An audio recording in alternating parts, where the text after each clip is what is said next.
As a parent हमें ये समझना पड़ेगा कि हमारा बच्चा इन्वेस्टमेंट नहीं है कि आज वो अच्छा पढ़ेगा, कल वो अच्छा कमाएगा और परसों हमारे बुढ़ापे का सहारा बनेगा। जॉइंट फैमिली से निकल के न्यूक्लियर फैमिली में आ गए हैं और उसमें हो क्या गया कि हमारा बच्चे के ऊपर ज़्यादा फोकस हो गया है और आज के पेरेंट बड़े गर्व के साथ बोलते हैं कि हम तो बड़ी अच्छी पेरेंटिंग कर रहे हैं जो हमें नहीं मिल रही है। ये जो ज़्यादा फोकस बच्चों के ऊपर हो गया है और ज़्यादा फोकस कहीं हम सर्वेलेंस में तो नहीं उसको कन्वर्ट कर रहे हैं। आई डोंट नो, मतलब ये कहना कि हमारा फोकस ज़्यादा हो गया है बच्चों पर, I am not really even sure about it कि क्या सच में हमारा फोकस ज़्यादा हो गया है बच्चों पर। क्योंकि जब हम एक जॉइंट फैमिली सेटअप में रहते थे, मैं कहीं पे ये नहीं कह रही हूँ, आई नो मल्टीपल रीजंस होते हैं कि अब हम न्यूक्लियर फैमिली सेटअप में क्यों हैं, पर जब हम जॉइंट फैमिली सेटअप में होते थे एक बच्चा बहुत सारे लोगों से बहुत कुछ सीखता था, है ना। आप अपने सोशल लर्निंग जिसे हम कह सकते हैं, सोशल लर्निंग बहुत ज़्यादा थी। अब बच्चा पेरेंट्स के बीच में है, ज़्यादातर केसेस में अगर आप देखेंगे both the parents are working, ठीक है।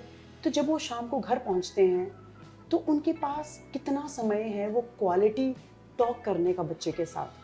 हमारा फोकस क्या सही डायरेक्शन में बच्चे पर है।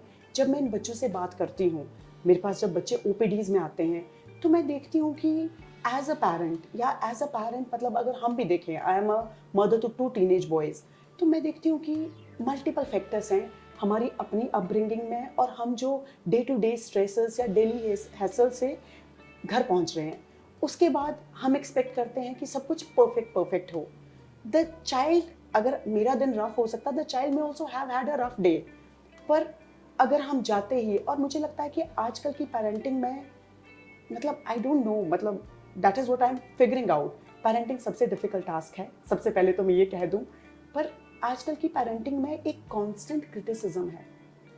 एक हम कॉन्स्टेंटली बच्चे को कह रहे हैं कि तुम ऐसे क्यों बैठे हो, तुम्हारे बाल ऐसे क्यों हैं, तुमने ऐसा क्यों नहीं किया, या वो कोई और ऐसा कर रहा है, या कंपैरिजन है।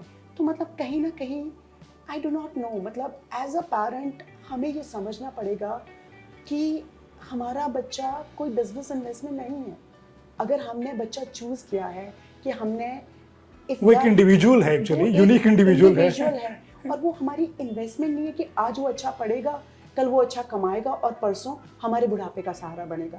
That is not how it works. वो पहले था। तो somewhere as a parent we need to understand कि हम अपने बच्चे से चाहते क्या हैं।